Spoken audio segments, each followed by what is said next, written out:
All right, so we just finished up wiring up this sweet truck. I'll do a little bit more of a walk around on the deck that he made, but this is my buddy Monty, and he's a God-fearing Mennonite. That's right. That's right. Yeah.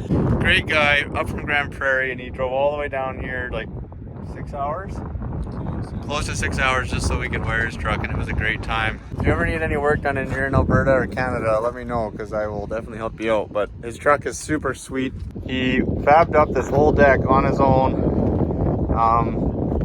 Amazing job here. Like, look at this thing, like just a work of art. Did it all on his own. He made the whole thing. He's got 37s on here with 20-inch wheels. It's got a little lift on it. 4-inch lift and a bunch of stuff. It's such a beautiful truck. It was great working on it.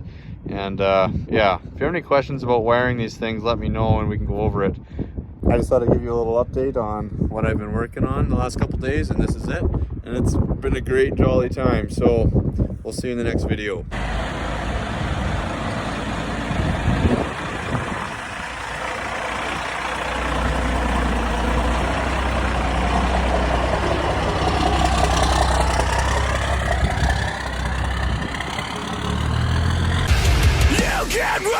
The fact that 12 valve Cummins were the best engine ever made